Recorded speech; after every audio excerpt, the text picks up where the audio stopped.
91 yesterday. That was the high in Lexington. We're going to be right back up there again today, probably low 90s. If you are enjoying this heat, this continuation of summer, this is the last day of that, and this is actually the last day of summer. The autumnal equinox is tomorrow evening. Keeneland's quiet. Ohio isn't. They've got showers and storms on the move, so that's where the active weather is today. In fact, there's a severe threat from eastern Indiana, northeastern Indiana, through northern Ohio, western PA, up into western New York State.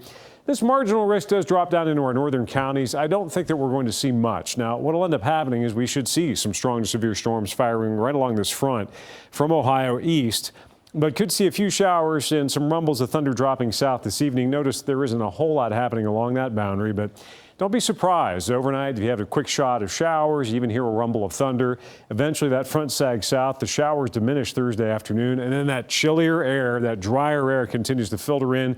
North to northwesterly winds behind the departing front and this approaching high. It's just going to keep funneling that very fall feeling air in here, and you will notice a huge difference. It's 67 degrees now. Some folks may have that for a high later this week, and that's where we're starting out. You've got dew points in the 60s. It's not swampy out there, but it is muggy. You can feel that mugginess in the air.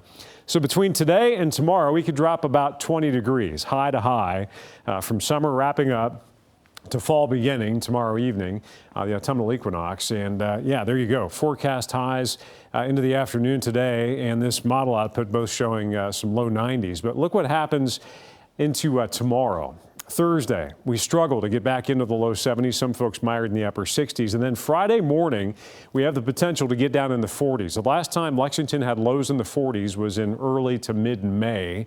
And there's even the possibility of some isolated upper 30s out there. So the chilliest air of the season so far, and right on cue with the beginning of fall. We're also keeping an eye on active weather. Of course, I'm sure you've heard about Fiona by now, hurricane, and a Category 4 hurricane at that. You can see the 18-hour development as it moves away from the Turks and Caicos Islands there. 130-mile-per-hour sustained winds. Thank goodness it's out in open water and is going to continue that northerly track. The European computer model shows it as a potential impact in Nova Scotia. That would be over the weekend, so they're going to have to really watch out for that. Could cause some damage. And that low down south could be the next approaching system that's going to run through the Caribbean and could be out into the Gulf of Mexico next week. And the Gulf of Mexico largely untouched, so there's potential there for that thing to potentially blow up into something. So we're up to Gaston. That was another storm out in the Atlantic that hasn't amounted to much. And of course, Fiona is still active. Hermine would be next on the list. Looks like it might be Hermione or Hermione. No, it's Hermine. And that would be the one I was talking about that could be out into the Gulf of Mexico. So we're really going to need to watch the development of that one over the next week. 92 degrees, sunny, hot. And this is it for that. You got a cold front dropping south tonight. We should only drop to the low 60s, but a few showers, some rumbles of thunder possible overnight, and then some scattered showers tomorrow.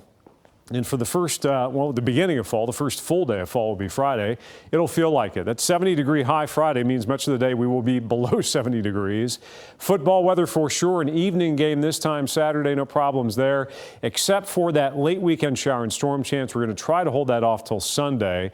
But on the back end of the front that's bringing that, we may have even another more significant shot of cooler air coming in toward the middle of next week.